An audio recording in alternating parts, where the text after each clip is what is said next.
That still for me is one of the coolest house plans, those split levels that they were doing. Yep. Because, everything, it's just got really good flow to it. Yeah. Not like the 70s split levels. Yeah, a little bit different. Yeah. But so we're at that split level house, and Maroney's staying because we were going to the concert and whatnot. And for some reason, he gets up in the morning and we're all just hanging out, and he comes out in his boxer shorts, and that's not the funny thing. The funny thing is he's got 2 full-on wrist braces on. Yeah. And I'm like, do you sleep in those? He's like, I got carpal tunnel, man. Don't make fun of me. I got to sleep in these. So I have this image burned in my mind. With you then too? Yeah, I have this image burned in my mind of him in his boxer shorts and his wrists with his braces on, like he's doing some kind of. What is his? What's his instrument? Is he playing an instrument? What's he doing? Oh, Jamie Maroney plays no instrument, and I hope he listens to this because at one point in time, I was putting him in association with Johnny Lang. He was a friend of ours, and at one point in time, he thought he could play the drums. Well, he's a guy who hangs around musicians. I'm definitely sending this to him. Definitely sending this to him. Yeah, I've been teased on my drumming too, and they're like, drummers are guys who hang around musicians. Yeah, that's a fact. Well, thankfully, I have a guitar in my repertoire, not just drumming. So yeah. Well, welcome to another episode of Misfits Social Podcast. This is going to be a very special one for me. I've got my boy on here, Evan Nance. Evan, good to have you on the show. It's good to be here. How you enjoying Breckenridge? It's pretty good so far. It's great views all the time. Like seeing the snow still up there, even though it's ridiculously hot sometimes. And then you walk out 10 minutes later and you're freezing. So yeah, you're here like where they have the tree line, right? You can actually see it. Mm-hmm. 11,000 feet. Is that what it is? Yeah, yeah. So tell us a little bit. What are you into these days? College, working, girlfriend. Kind of those are the main 3 things that stick out all the time. Where's Jesus in that? I was just anyway. Well, Jesus on Sundays, Wednesdays, and every time I need help on an exam. Only when he needs him. I'm praying. He's a clock in, clock out kind of believer. Yeah. He's got him in his back pocket. Yeah. Yeah, I wish it wasn't like that. It definitely needs to be a heavier portion in life. But yeah, that girlfriend tends to be in the lead most of the time. I'm sure she's going to listen to this and laugh. But oh yeah. Allie, this is for you these next few minutes. But yeah, typically anymore, if I'm like, hey bud, you want to go do something? He's like, well, me and Allie kind of got something going on. Well, I hope she hears this, but a lot of the time she's telling me what my plans are. It's kind of that kind of thing. Starting early. Now, every once in a while we make some plans, but a lot of the times he'll ask me to go do something and be like, well, Allie said we're going to do this. It takes all the thinking out of it. Yeah. It makes it easier. I won't lie. It does make it easier. Well, let me be the first among men to just say, welcome to the rest of your life. Yes. Yep. I'm seeing a small portion of it now. So, man, that's I don't know if I'm just not going to touch that one.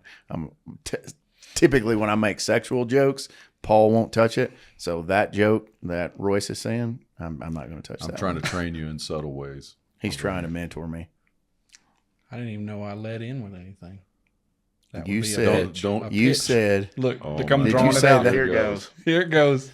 Can't leave it alone. Let's just skip it. Let's just skip it. No, let's just skip Let's go back to the topic. Let's go back. Evan and I were having a great talk last night about investments. Okay. Yeah, he's like doing investments and 20 years old. When I was 20 years old, I didn't have any money, so I didn't have anything to invest basically, except in food. Well, I think he's playing with a little bit of house money. Yeah, if he's being honest. Yeah. A lot of house money. If he's being honest, he's playing with house money. Yeah, I'm playing with house money. Yeah.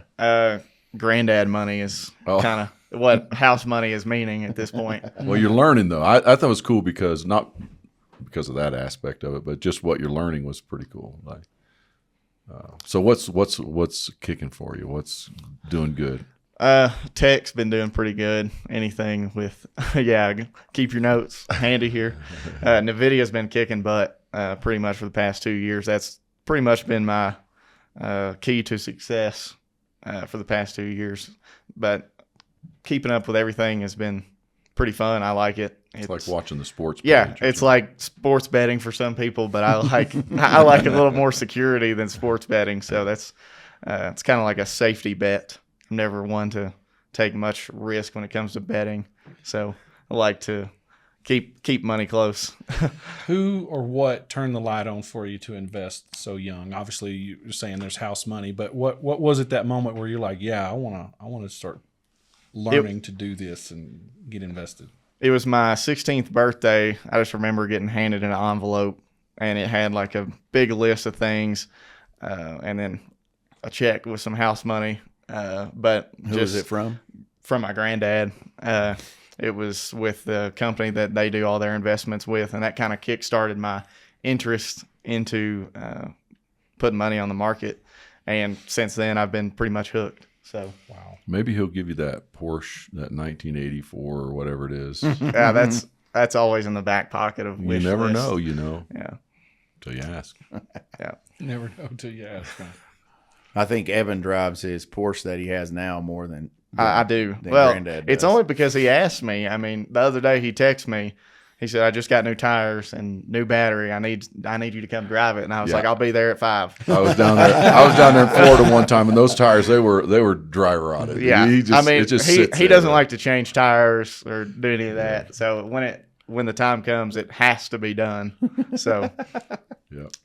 Well, he's retired now, so he is on a fixed income. yeah. So Yeah, he- yeah. he Bless gotta his be- heart. Yeah, bless his. He's got to Yeah. be careful about where he Struggling. spends that money. That's right. Yeah. Yeah. Right. Yeah. We'll be praying for He's him. trying to save it for Nan. So you're in. Go ahead, Royce. So I was just gonna say, speaking of cars, my time with you, there's some love there. What's your tell us a little bit about your love or hobby or interest in cars? Yeah, well, it definitely came bred from this guy sitting to my right here, my dad.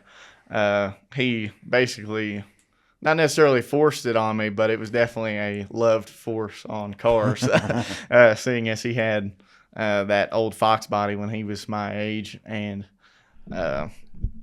pretty much I've been hooked on cars since I can remember how to spell car.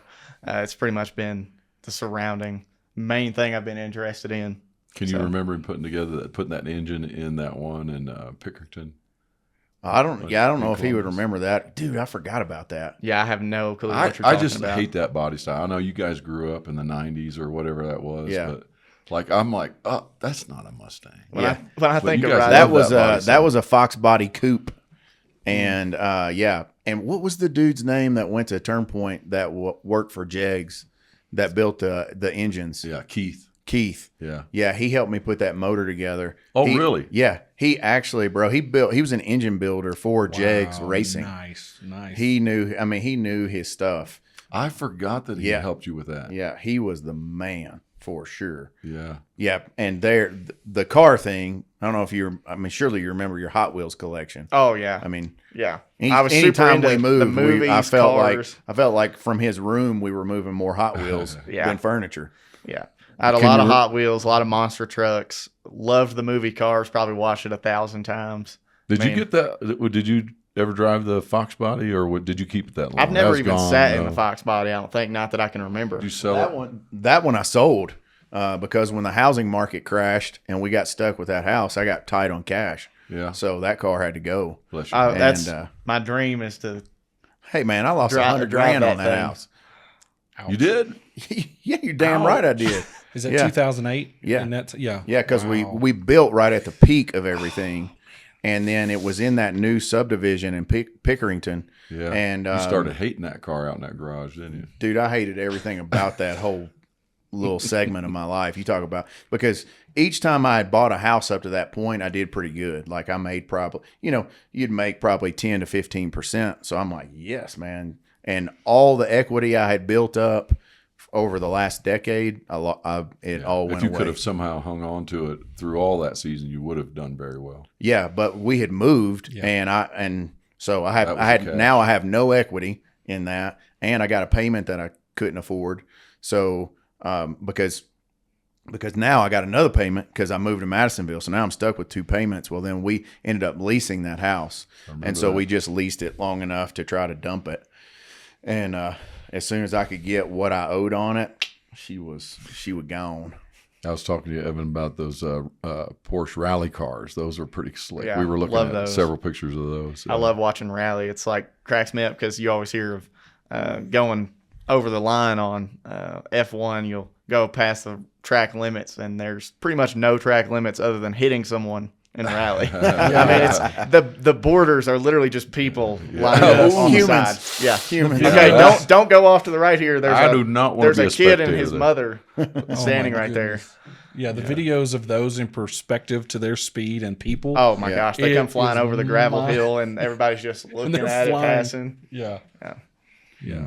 What was that Lambo we saw on the street the other day? The one that's The- like all-wheel drive. The Storado. Storado. Have you seen it? I don't know. Yeah, it's kind of like a mock 4x4 or something, Yeah. right? Yeah, It's you just literally put a got 3-inch mud. lift It's got kit. mud flares on it.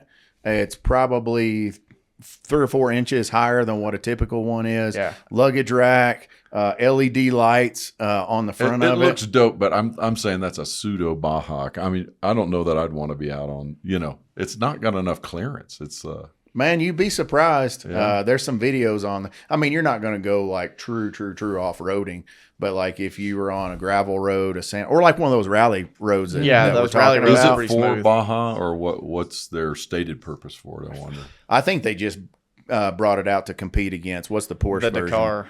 Yeah. Because There's that was a about the 911 same time one. the Yeah, I'm gonna tell you, 911s brought it back. looks amazing though. Yeah. It's Yeah, crazy. I told him. I said, "Hey, we're going to buy one of those and put the dog kennels on it for when we go to Deer that Creek." would be funny. And Evan was like, "Dad, please don't be that guy." I was like, you're going to look like the biggest douchebag in Kentucky. I was like, "Well, if it's driving a Lambo, just call me a douche." Yeah. That's right. Yeah. They'll be There's worse saluting things you could be called behind the wheel of a Lambo. Yeah, well, I mean, I've been called an asshole for a while, and then I bought a BMW, and it just confirmed it. So, Oh. So what's your current passion in cars? Like what's that one car that you're just, man, can't quit thinking about? Yeah, and it's like the one that everybody's hyping up right now, which I don't want to say it out loud because it makes me seem like a bandwagon, but I've always liked the 911 GT3 RS. It's like the pinnacle of 911. So, and I've drove one before. As soon as I drove it, I was like, oh my gosh, I'm hooked. I've been hooked ever since I drove one at Vegas on the track, whatever that's called. But you were cracking me up. You were saying something about a Mercedes wagon. Oh yeah, What's up with that? love the wagon. Dream daily wagon. E-Wagon. Love 'em. What's the Audi? The RS6. The RS6. Yeah, Can't get over them. They're so mean. they are. I mean, you can just pull up They're next to somebody in the mom mobile and just ghost them. Destroy them. Yeah. I mean, they've got like 650 horsepower. Yeah. Really? You can go get the groceries in about 5 minutes instead of 15 Yeah. Oh, that's an AMG. in that car. Yeah, it's Yeah. AMG. The RS6 is their hopped up one, Yeah. and then BMW has one too that's in their M series, but it's not available in the States Yeah, yet. I don't it- think. When you go to like Dusseldorf, go to Germany, It makes me mad. All those places Makes me mad. I Wagons mean, are- I would say wagons make up about a third Dude. of the Wagons and cars that you'll see. hatchbacks Yeah, is at least 50%. It's because of the utility. yeah, Yeah. because you don't see as many big vehicles there in Europe, and so it's almost like a car / SUV for them. A little Yeah, I bit. think I saw 3 trucks when we went Yeah. to Germany. Yeah. Yeah. The back up, Evan, on investments. So that's what you're focusing on finance wise in terms of school, right? Yeah. Yeah, I'm going with finance. That kind of seemed like the best thing for not only the company, but seemed more interesting to me. Just a general business degree, or I forget the certain terminology, but it just didn't seem specific enough for me. It kind of seemed generalized. You're talking about like just a regular MBA. Yeah, just a regular MBA just seemed a little. So when you come out of school, do you see yourself just going straight to Tungco, or is it something else? Yeah, I see it kind of going straight to Tungco. That's always been kind of the plan for me, is just as soon as I get done with that, is trying to use what we paid for, essentially the learning to What we paid for. you. Who's Just- we? That was house I'm just money. big. I'm just That's just that's house money. that house Wow. money. That house That's all money. this we shit. You got a Yeah. mouse in your pocket. what he paid for to try to put it to good use. Oh, you're an indentured servant then. Yeah. Is what you're saying. Yeah, I got to pay my dues. That's for sure. So entering your senior year here, what's the main focus of the last few semesters? The last few semesters are basically all my core finance classes because, like everybody else, they're always trying to get done the general ed classes, trying to get those out of the way, and then you spend the last year actually doing what you're there for. So trying to hunker down and get it done, learning all the key stuff. Just this past semester was kind of the first semester that really stuck out. Like, okay, yeah, I see where we're going now. It was kind of just general stuff like doing math classes. Always ticked me off, just spending all that money just to take a math class when I'm here for finance, which I get. Finance is a lot of math, but doing a number with 500 decimals and doing all the pi and stuff, I don't see how that helps me in finance. But I'm sure there's a use for it somewhere. I just don't know. It's it on the yet. dessert menu. Yeah. I know pie is a dessert, but how does that involve anything with numbers? That's definitely where my math skills are out. Pie, Goes good with coffee. Yeah. Oh, I love pie. I love pie. Yeah. So what's something in finance that's really energized you, that you've enjoyed, and you look forward to learning more or applying it? That's hard to generalize into one thing, but mainly just capitalizing on getting maximum gains and calculating your risk. It's 100% risk to reward ratio all the time in business. So it's kind of one good thing I learned was trying to be able to, what you can use to calculate those things ahead of time, like taking how much money you have currently and how much money you think, whatever, just taking all those numbers and making it one coherent equation to try to figure out how much in the hole I'm going to be in the next 5 years if you don't do it right. So You are an indentured servant, so Yeah, you're going yeah. to be Right. pretty deep in the hole. I'm 10 feet under trying to get to 5. So It was funny the other day. He was telling me, we were talking about something. He was like, yeah, Dad, that's pretty much your beta. And I was like, my what? And oh god, yeah, I remember that. That was on the train in Germany, wasn't it? Yeah. So he's starting to throw some finance terms out where I'm like, Jim and I, tell me exactly what he's saying. Explain beta to me, Jim, in a financial sense. Yeah, that was pretty funny. So are you thinking, Cliff, like mentoring him up in the business? I mean, there's lots to learn. Yeah. Would you go through the finance side first and kind of through the accounting leg, or what do you think would be the best use of his talents as you've seen it so far? Well, I mean, this summer he has spent time being an intern for procurement. So a forklift driver? No. I did that last summer. That was last summer. I mean, really, he's been working out in the plant since he was 15. Okay. So as far as the operation, what goes on, knowing what the product lines are, I think he's got a pretty good grasp of that because he's already been doing that for over 5 years. Mm-hmm. The procurement side, one of the reasons why I wanted him to get his feet wet there is because for our business, we're very supply chain driven. And if your supply chain is disrupted or you don't really understand where it's coming from, everything dries or up. with him being in accounting, so this is a great example. A finance guy understands numbers, but a lot of times does not understand relationships. That's no knock on a finance person. It's just once you hit the trail to be a finance person, you're not building relational type stuff. Like what you're trying to do is learn these skills that he's talking about. And you don't always get time to get out in the field, understand who the customers are, understand who the suppliers are. And so in our case, in our business, it's not uncommon to advance money ahead of actually receiving the material. Because a lot of our supply base is somewhat tight on money. They don't have a lot to just keep here or keep there. And they're also de-risking themselves a little bit to say, hey, I'll do this, but I need an advance. We have had on multiple occasions our finance department and our supply chain department just start like really knocking heads because the finance guys see it black and white. We don't, especially like right now with interest rates being where they're at. You're paying 7.5%. To give them some money. Correct. And so if I advance it before I get it, I mean, my turn time on that inventory right now might be sitting at 25 days. All right.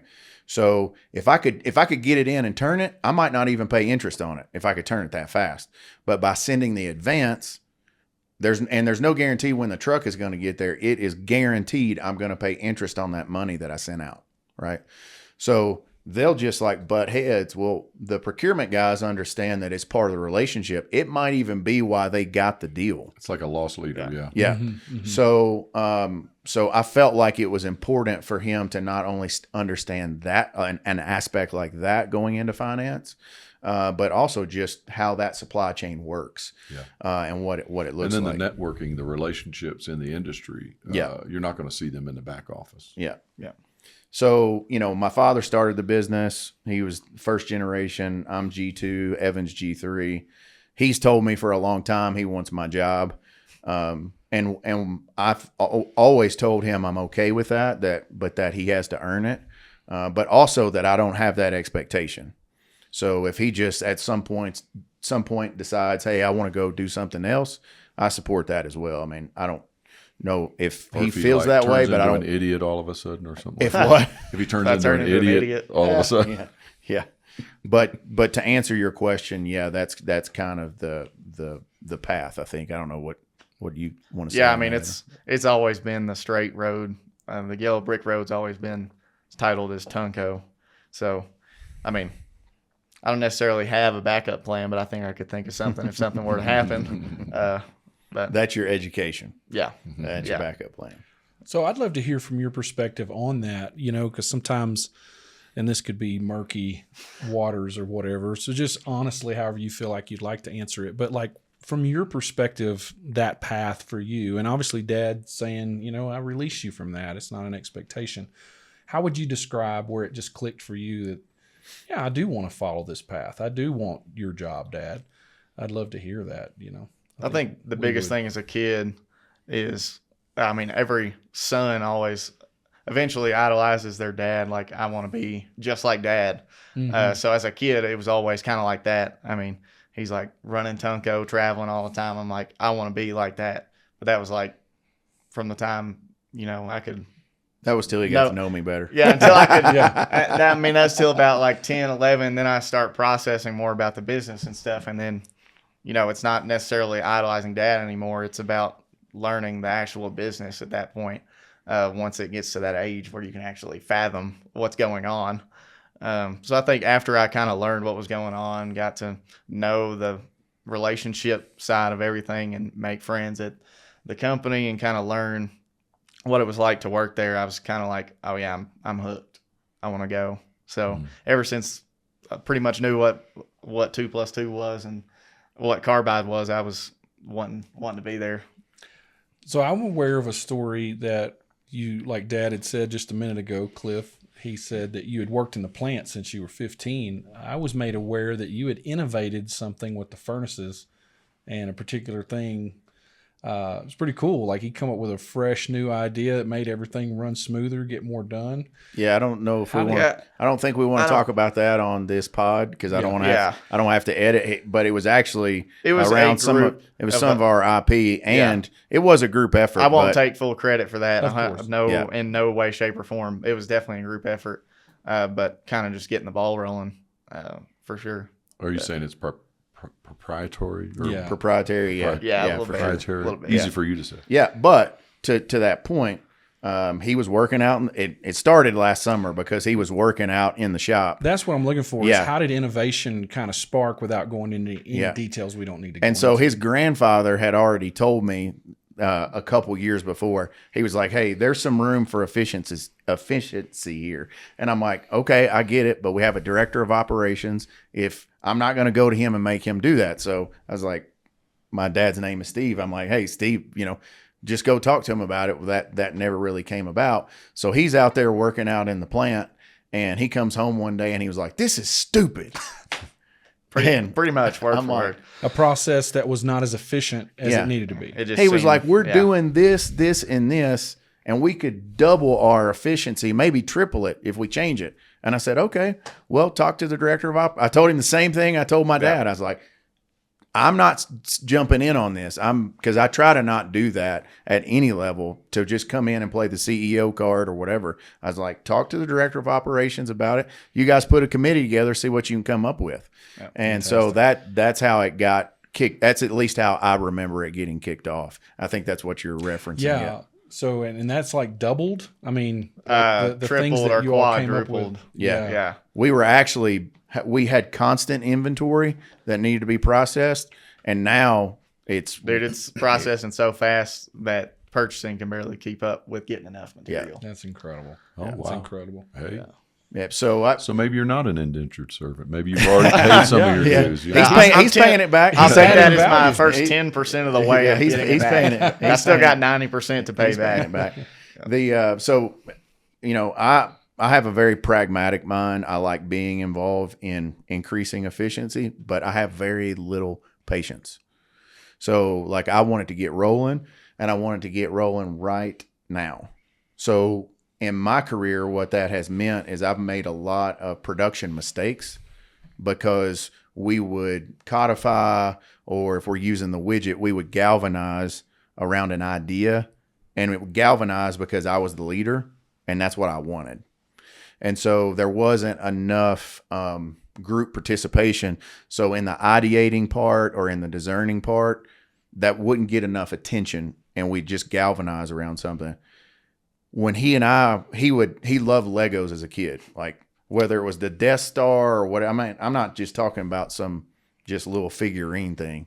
And he got the Death Star for Christmas, and he was like, "Hey, Dad, come up here and let's work on this together." This, yeah. He had a card table set up in his room, and I was just This is not going to go well. I was overwhelmed at opening the box. Yeah. Like there were I think so it was like many 13,000 pieces, and I was like 9, 10, maybe 10.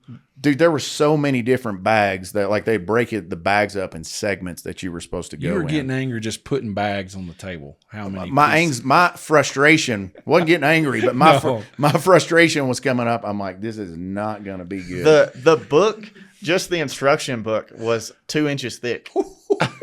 Swear, 2 inches thick. How to put it together. How to put it together. And I used to put models together sometimes, and they never came out right because I never used the directions. It came as a Ford Mustang, and it ended up a Chevy SS somehow. He's like, this is not right.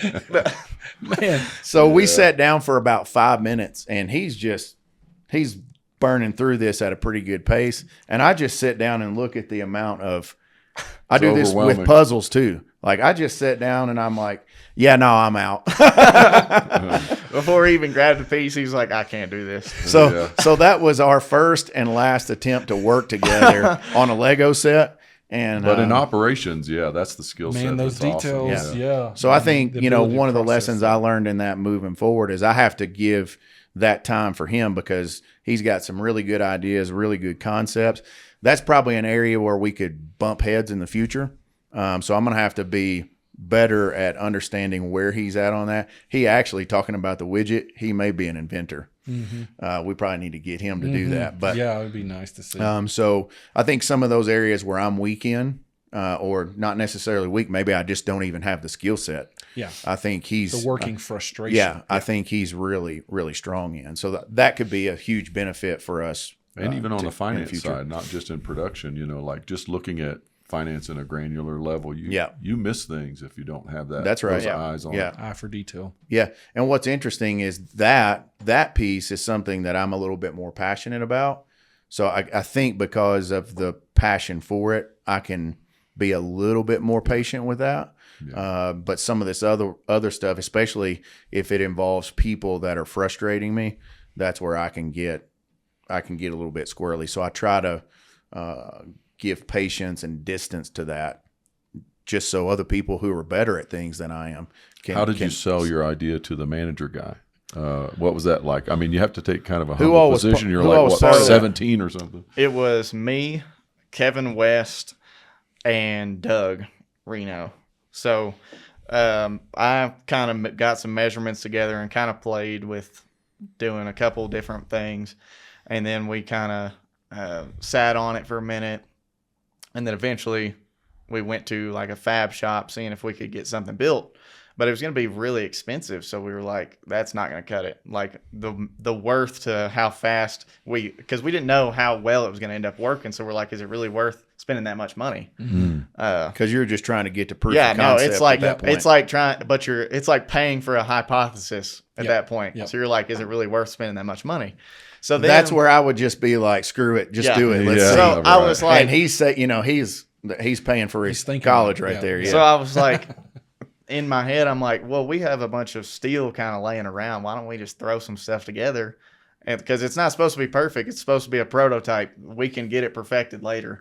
So let's just throw some steel together, and that's what we did. So that's where Doug came in, because I had it iterated a little bit different, and then he basically took my iteration and just finalized it in a different way, and it ended up being the best way possible. So it was a bunch of heads kind of working together on the same thing. You actually had it horizontal, and he went vertical, Yeah, right? he just basically took what I had and turned it vertical, which actually was way better, and it just never popped in my head. So I'm glad he popped. You did in. all of that stuff before talking to your manager dude or the guy that's over Well, it was he just gave me the green light to kind of get some measurements and get some drawings together.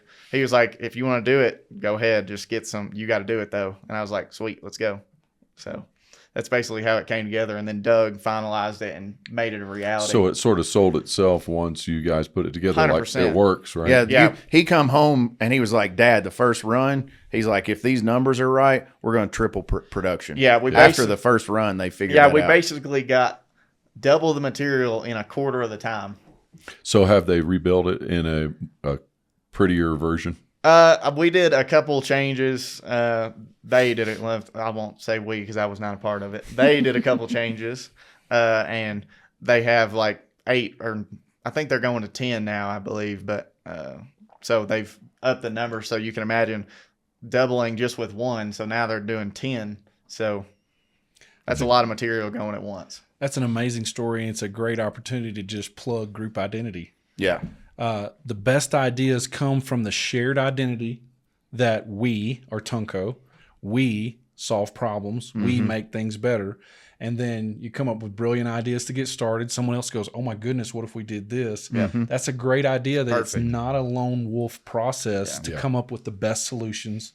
We do it together. It's just a fantastic illustration of that. Yeah, and I think one of the things that's been difficult for me, and he'll have to learn this, but as you grow and influence, participating in something like that, you have to be very cognizant of even your facial expressions. You got to dial it back. You have to really dial it back, or like I've got RBF real bad. Yes. And yeah, thank you. You remind me of that on a regular You said basis. it for me. Yeah. Yes. And so I can literally be, and when I'm thinking, like when my brain is working, it's even worse.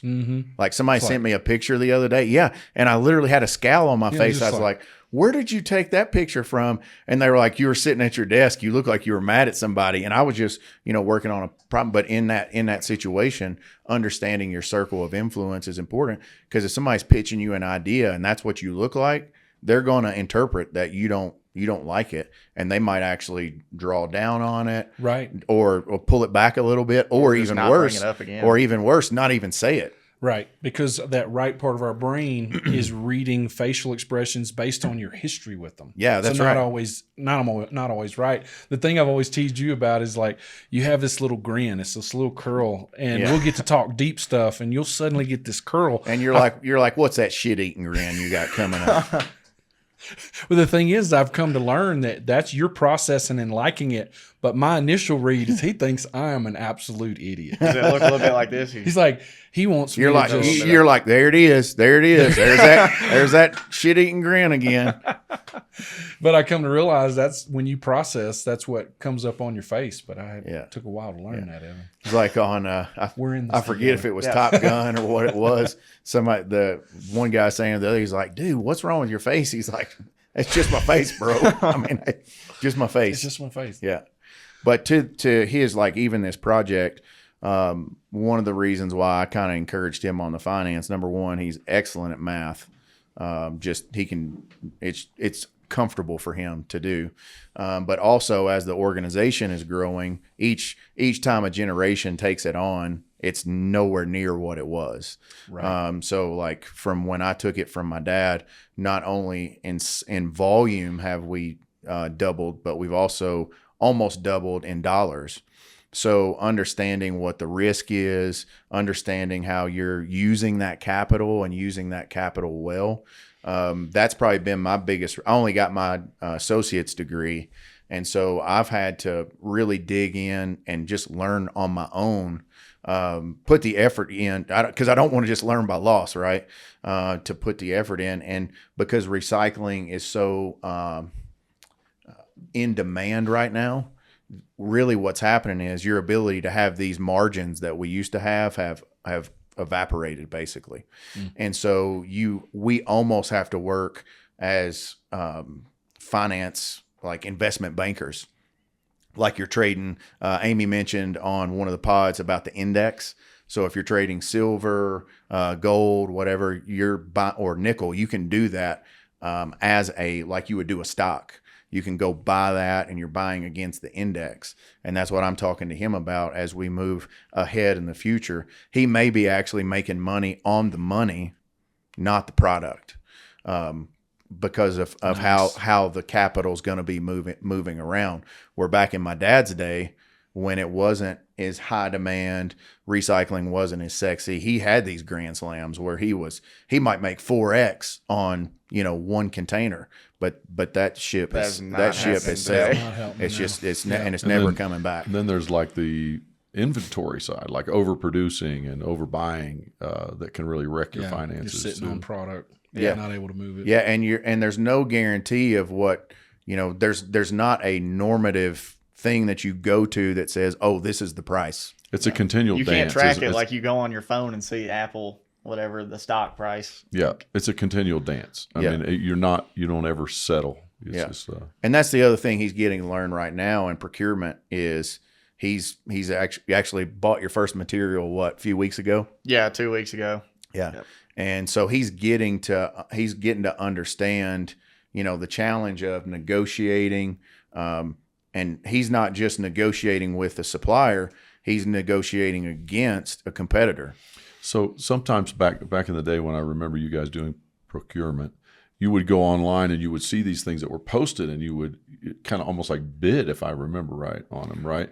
Are these more relational procurements or how did you get access to that? Mainly, I'm not really familiar with what he's talking about. Well, the let me bidding, let me but answer the yeah. bidding part first. There's some companies and this is no secret, our competitors and everybody out in the industry knows this, but Boeing, for example, the size of company that they have a certain way their organization works that forces them to go through different steps. So just like they would bid on a building to get built, they do that with all of their high value assets when they are decommissioning them. So they would create a list of their scrap and they get a bid on it. And it's just pretty cut and dried. That's how they try to ensure that there's no, hey, winky, winky, this is my buddy, I'm going to make sure you get the deal. They actually take the relationship out of it. Where what he's working on, I'll let him explain that. Yeah. But he's going more B2B, not a lot of bidding, but it is based on the relationship. It's sales. Yeah. Yeah. Yeah. It's sales just in a reverse. Yeah. sales. So my first ever purchase, basically the first 3 days I was in procurement, I was just calling, just cold calling. Hey, my name's Evan Nance. I work for Tungco, blah, blah, blah, repeat. I think in 2 days I had called over 60 people and pretty much got skunked because a lot of the times they either have somebody already and they're like, yeah, we're already doing it with somebody, and then just hang up. Or you'll get the kind of, I don't even know what you're talking about, like kind of thing. But I had my first hit 2 weeks ago, so that felt good. What part of the country was it in? Got a nibble. That's right. Yeah. Don't rip the lip. Yeah. Don't I bass hook him. Yeah, I hate to say it, but I do not remember the state that the guy was in because I've done like 30 since then, 20 really? or 30 since then. Yeah, it's like once his first one went. Yeah, it just You got the kinda ball start rolling knowing for me. how to Yeah, I break got it. a little taste of it, and it was like, Yeah. oh yeah, Like let's how go. to break into the Need more. conversation, what to say. Yeah, that's Yeah. Yeah. Yeah, exciting. so you're exactly right, Paul. I mean, it is sales in reverse because it is relationships, but also as a Tungco brand, we feel like we're a performance service brand, and by that I mean if the only reason why we have a good supply chain is because we're always outbidding the other guy, we're not going to be in business very long. Because you're always going to be at the top and your margins are always going to suck. So they have to work really hard to understand what does that supplier need? Like, what is his biggest challenge? And so, for example, if he's short on cash, well, we can help that problem, right? If it's, hey, I don't have containers, they can help. So they have whatever the problem the supplier may be facing, they've got a solution for it. And so that's where the performance comes in along with the servicing them. Have you already seen, like from previous sales, some like kindness from other people because you're already sort of in their neighborhood? You know what I mean? Yeah, I know what you mean. I haven't necessarily been talking to enough people for that yet, but I have like my first relational kind of experience. I talked to a guy and he had just a minute too late. He had just sold a bunch of material, like a big number, and just like 2 days too late. But he took my card and he had a little bit of other stuff. We never got through on the other material that he had, but he called me back the other day, and he's the first guy that was like necessarily had that relationship. It wasn't just me calling him one time and then they never text again. But he actually reached back out to me and was like, hey, I've got more material. I'm very interested in doing business with you guys. So that was and then good. some reference type stuff maybe, I guess, happens in that industry, I'm sure. Some probably not as More much. siloed. Probably not as much as you think, because even if he was buying, let's say he was buying from a scrapyard like say Houston, there's scrapyards all over Houston. You have to remember that those scrapyards are competing against each other. Yeah. So you're not going to get, it. In a way, the tungsten industry, as we said, is very incestuous, but that's more on the production side of making the product, not where the scrap supply chain is really coming from. So in y'all's business, would you say procurement is, and then when you sell the product, is it less complex when you sell it? Ooh. When you sell the scrap, question. How do you mean? Are there less moving complex? parts? Is it easier? Is he just saying, is it less of your literally focus of your easier? business? Well, I say it like this: when we're selling in big volume. When we're buying, a lot of times they're buying smaller lots of material. I called a guy this morning for 150 pounds. Oh wow! Yeah, It's like a shoebox. And a truckload is 40,000 pounds, and we'll sell those yeah. at a time. So if you go look at our deck of procurement versus the sales deck, the transactions on procurement are probably 20 to 1. Wow. Yeah, I'd that's say what I was I'd say thinking. that's about right. Wow. And does that also relate to the amount of asset that you have to put toward staffing and administration and that kind of thing as well? In a roundabout way, because the procurement team is actually the biggest team we have. And that's just because they have to go so far. I mean, from a global perspective, they're covering the earth, and we have a half a dozen guys that are covering it all. So we're moving annually right now, probably 6,500 to 7,000 tons of material a year globally. And we're doing that with like 6 guys.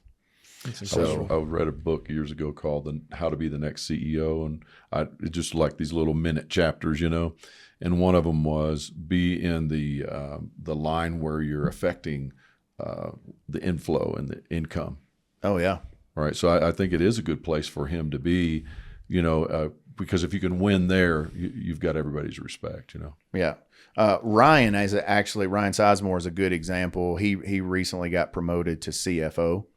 And he's a fantastic example of somebody who really understands finance, really understands procurement, really understands sales, because he's actively done all those roles. Yeah, he's been a winner all the way through. And so that's what I told Evan. I said, Ryan's a good example of somebody that you need to follow, because if you want to be CEO, you have to understand, you almost really need to be a master at all of those things. Now, that's not necessarily true, because to master true finance, that's a major craft. That's a gift to be able to do that. But you need to be able to not just talk your way out of a wet paper sack. Like, you need to know how to work in it. And I think Ryan's a pretty good example of that. Definitely. If we turn to the future just a little bit, I think it would be neat to hear from both of you, but Dad first. If you're envisioning success at this point in your perspective of Evan coming alongside and stepping into that CEO, how would you describe what you would love to see happen in the company under his leadership? A dream. That's a great question. And then I'd love to hear from you what your perspective of that would be as well. And they don't have to be the same. Yeah. Well, I want to be careful about how I say that, because I don't want to put expectation Of course. on him Just dreaming. that's not necessarily what should be there. Mm-hmm. For me, I think I want him to have a blank slate in his mind about where he wants to take it. Certainly. I want to speak into his life about the lessons that I've learned in the past and how that can impact the future. So I'll back up a little bit. For me, what that looked like is my dad taught me how to make a dollar, how to work hard, and what it meant to be a good boss. Other than that, he didn't give me a lot of direction. I mean, I'm not saying he just threw me into the deep end and said swim, but it was pretty close. So like when I started my first business, in addition to the business that we're having, and I was 14, he gave me 3 contacts to call, and that's it. He never gave me another lead ever. And he didn't give me any coaching on calling. So I'm coming home after school at 14, calling the West Coast, because they're the only ones that are still working. Right. And trying not to sound like a little 14-year-old. I'm trying to get my, hi, everybody. Hi. You have some tungsten? Yeah. That's how I feel. They're That's like, how I feel right now. they're like, your name's Cliff? That's an odd name for a girl. How old are you, fella? So I think there's, the trial by fire is important, because he's going to knock his head a little bit. Of course. And I'd rather him do that now than do it when he's 35 or 40. I mean, he's still going to do that some, but the big mistakes need to be made at this point. The other thing is, if you would have asked my dad when he was my age, what's the company going to look like in 20 years? He would have never said anything what it looks like right now. Right. So for me to say what I think it's going to look like in 20 years, I have no idea. What I would say for success, number one, is that he's healthy, and that he's enjoying it. Because for me, it's not worth doing what we do if you don't enjoy it. So I don't care how many jets you have, or how many yachts you have, or how many zeros you got or commas you got behind your name. If you're miserable, you're still miserable, right? Low joy. So I want him to figure out a way to run the company, not like he thinks I want him to run it, or like I think it should look. I want it to be fulfilling to him, but also continue in the purpose that we've created, which is stewarding and the collective health of the people on the planet. Our purpose at Tungco is not to make money. We want to make money. Don't get me wrong. We go by Buffett's rule. Rule number 1, don't lose money. Rule number 2 is don't forget rule number 1. That was my senior quote in high school. Yeah. So, there's things like that I hold to and that are important. But so my dad was always big. He still is big about not selling the company. I don't care. If he's like, hey, if he makes the finance decision that this is the best route to go, I support that. If he wants to go acquire a competitor, if he wants to go acquire a supplier, if he wants to go acquire a customer, let's go. So for me, I want his joy to be high. I want to leave it in a way where it's basically a launching pad for him to just go be super successful. There should be some framework there, but I want the framework to be super wide for him to really be able to succeed. I think that's a wonderful vision. How would you describe it if you're just dreaming, right? What would success look like to you right now? You're not in that role. Yeah, I mean, you don't have that weight. If I'm just dreaming, it'd be nice to have 10 yachts. You know, yeah. Some of those 10 commas like- and zeros. like- Yeah, a lot of commas. He said, "Well, let's be A lot He's of like commas. yachts and commas. Yeah, Next- I mean, how next sad question. how sad can you truly be if you're driving a GT3 RS as a daily? I mean, Yeah. Well, I'm gonna. That's his age. This speaking is- right yeah, there. You will find you that can out. find- You'll yeah. get that I'm car sure- and you'll I'm still sure be that in will not age Well, well. this is not going to go over well with Paul, but I'm going to just take Oh, here a we second go. and give Hold my you hand. Uh-oh. the advice of the wealthiest man I've ever known personally. He owned yachts and jets, and he actually owned an island. And he said he had the rule of 3 F's. If it flies, floats, or the next we one, all know the the next next word. one rhymes with tuck, it's cheaper to rent. So back to your yacht and jet and zero comment. Keep rolling. Paul's like, oh my God, I can't believe this guy. Skip this topic. How do you follow that up, Evan? That's such a tough question. He's like, well, I guess I'm going to rent my yacht. yeah, it's such a tough question to really predict what I want to happen with the company. I mean, obviously, it'd be great to double again.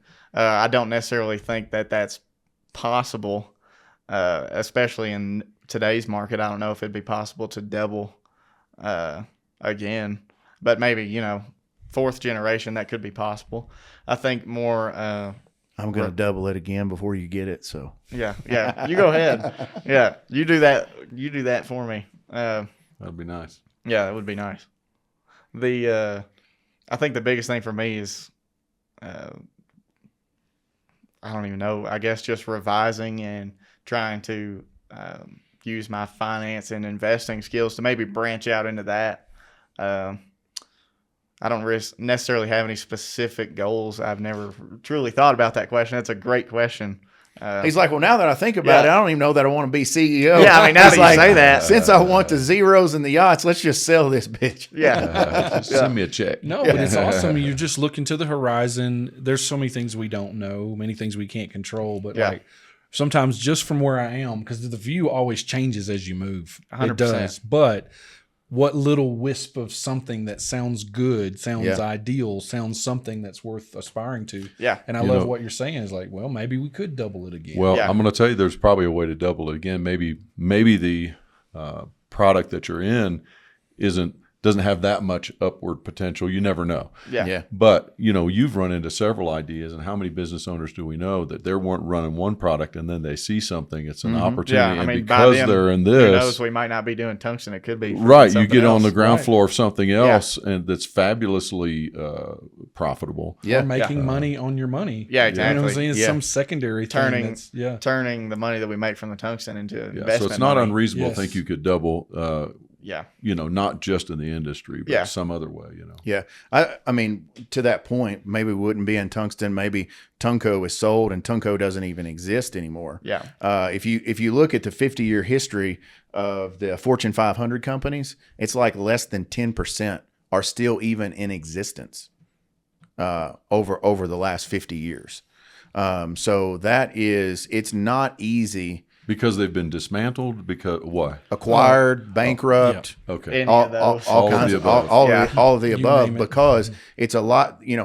This is not something they always teach you in business school. It's a lot harder than you think to get that long run. You can do stints and bursts, but then what happens is once you become a large enough market disruptor, what happens is you're either going to keep growing and you're going to equal wherever those groups are at, or they're going to come gobble you up. Well, it's like Apple has to reinvent itself. IBM had to reinvent itself. So many industries that has to happen, or they die. Yeah, and so we're seeing that a lot in tech right now. So what I would was just happen? about- I was just What about would to say happen that. is once you. That's why you see all these crazy acquisitions for very high numbers, is because like if Adobe sees a competitor coming along, they try to get them before they get too big, because if they get big enough, then they're going to get squashed by the deal will get squashed by the SEC, because they'll see it as, hey, this is kind of like a monopoly kind of takeover deal, and we're not going to do that. So that's just what it's just hard to get those long runs.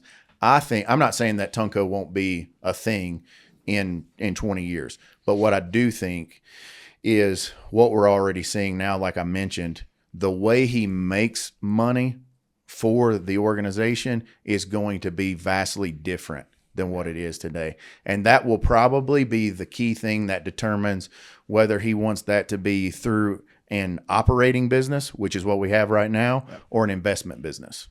And that would be, he probably liquidates all of it, part of it, and then that goes into some other formula. And we're actually already setting that up now today.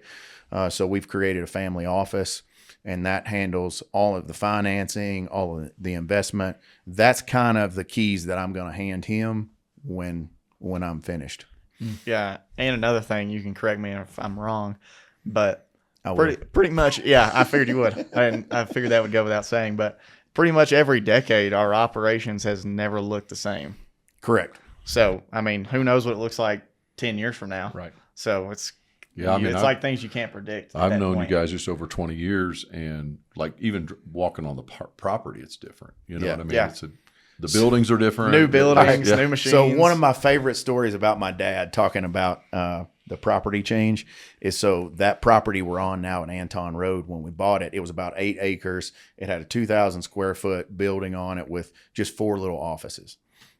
And funny story about that building actually came from Stigler, Oklahoma, which is not far from where They dismantled it. They and dismantled it and brought it there. gosh. Yeah. Yeah. It was Crazy. a barn from Yeah, somewhere. Exactly. That's ridiculous. Yeah. Bug tussle. Yeah. Yeah, So, man, come on.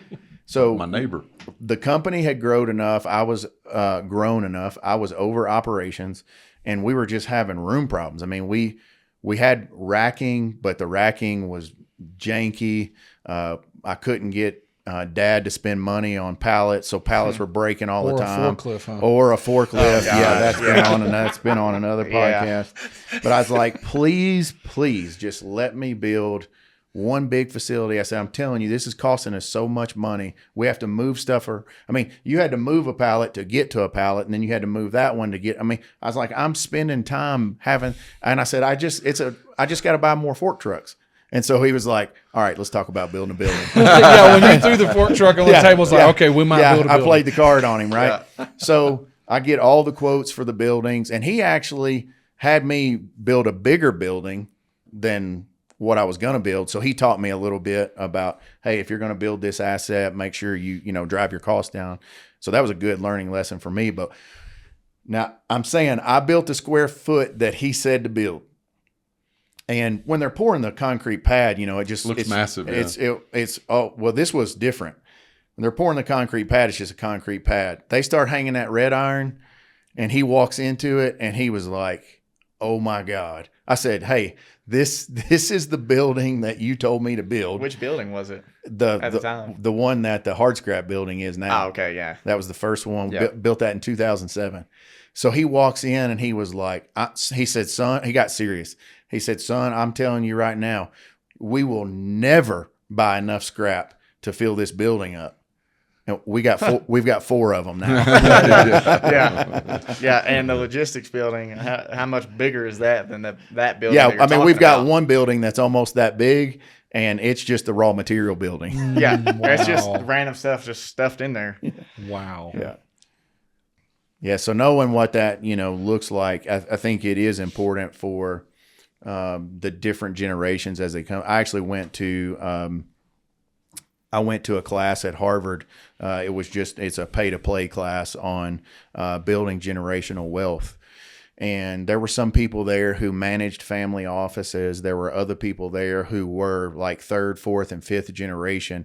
And it was interesting to hear somebody who was like a 40-year-old 5th generation. That's hard to find, because pretty much all over the world, the saying goes, 1st generation creates it, 2nd generation grows it, 3rd generation blows it.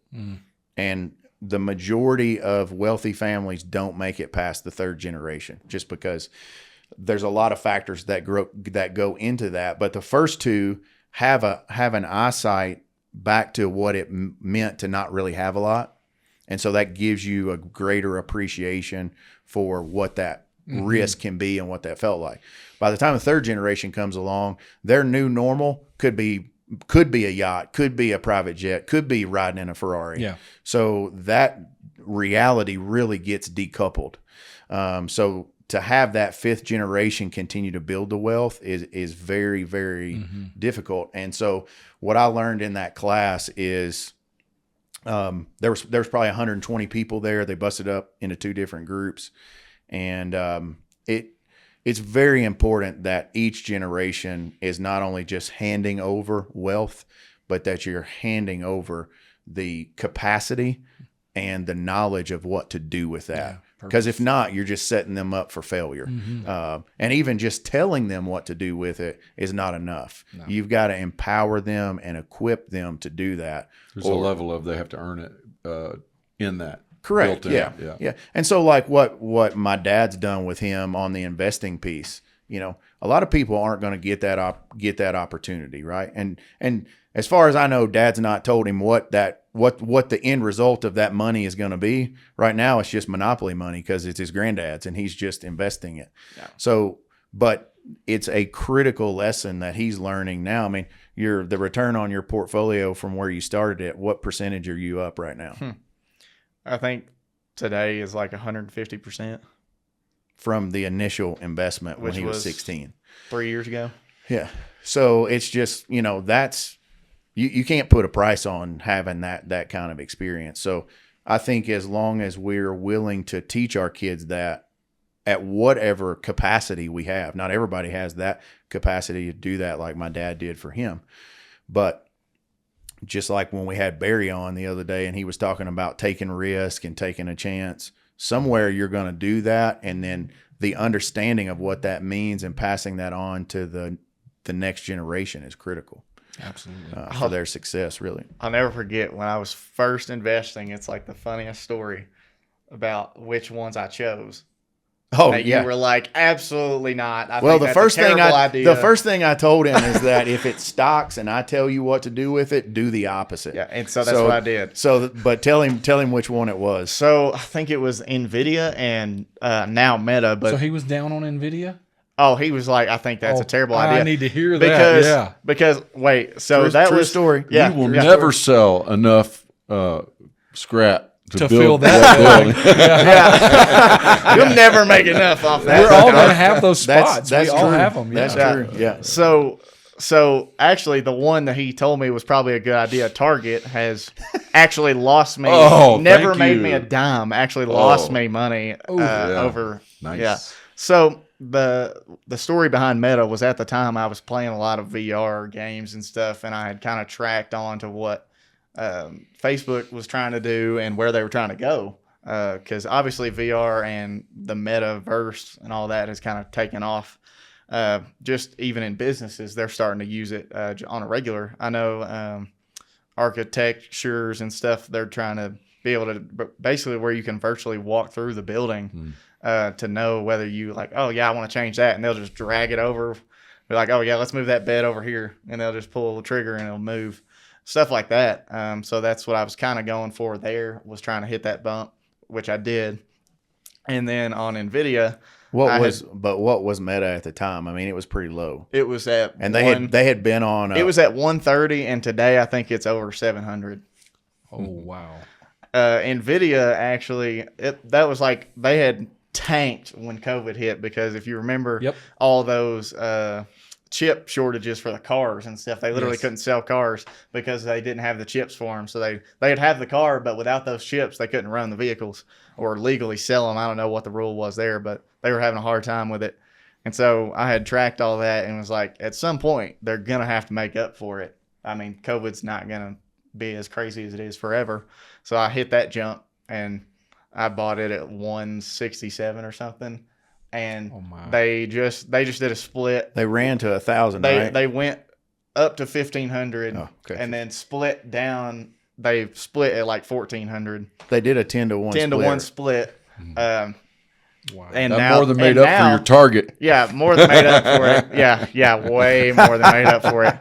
Target. Okay, so at Dad. 170, I then sold off at like 1,400. And then still kept some, and now it's up to like 165 a share. So it's back to what it was when I bought it before the split. So I told him, I was like, maybe you need to be managing my portfolio. Yeah. But honestly, I think I'm going to be thankful for a little bit of luck on my side. Just knowing a little bit about tech, because if not, I wouldn't have had a clue what I was doing. Those big and two you had were, a pretty good, not me, you were working with a pretty good investment Yeah, advisor yeah. at Glenview. So yeah. So I will not take all the credit there. There was definitely some other hands in the cookie jar. But yeah, but you had the courage to pull the trigger. Yeah. So I mean, I was like, Congrats on that. I'm this young. I'm just going to go with it. So I just stick to it. And that's what I did. Stuck to my guns. And it's and it just worked. monopoly money anyeanyway, right? Yeah, yeah. It's just house money. So what's it matter if I lose it That's anyway? right. Put it all on 12. Black 12. Yeah. All right, guys. Well, Evan, I'm proud of you, son. I love you. And you're doing a great job. And it's been an honor to have you on the Misfits Social I Podcast. appreciate it. And We're excited about you your have future. definitely been a misfit. Oh, one thing you have to say, who is your misfit? Yep. I think I definitely know who it is. It's going to be Jonathan Goodrum. God. son. Oh, son. God, You want some of that brown water? Give me some of that Give brown me some of water. that brown water. Actually, the first time I ever hung out with this guy, I was like 16, and he handed me a flask, and I was like, "Yeah, nope, I'm gonna pass on that." So if that tells you how our friendship has gone over the years, and we connect. So when all I the said, "Who time. do you want to intern with?" he was like, "Goodrum." Goodrum, of course. My mom said absolutely not. Yeah. It's when I should have left out about half the stories that I told her if I wanted to go intern with him. Yeah. So She knew too much. yeah, he's a longtime business partner, and we've hung out a bunch over the years. And he brought me out to Pittsburgh to play some golf for my last birthday, and that was awesome. He's a big friend of ours, so love the guy. So He's that not was from definitely- Madisonville. He's No. from somewhere. Oh, No, he's from Pittsburgh. okay. Yeah, and Colorful character. he owns Very. he owns a family business as well Yeah. that his father founded, and they're in the tungsten industry. And he So just had his third generation, so Yep. he's Yeah, having a good time with that. Little Ari. And Goodrum will be on the podcast at some point. so Yes, we'll he have has some to fun with be. We look Has forward to to be. it. Yeah. All Whenever right. y'all meet him, you're gonna have to let me know how it goes. that. Well, that's been another episode of the Misfits Social Podcast. Love you, boys. Love you, son. Love you.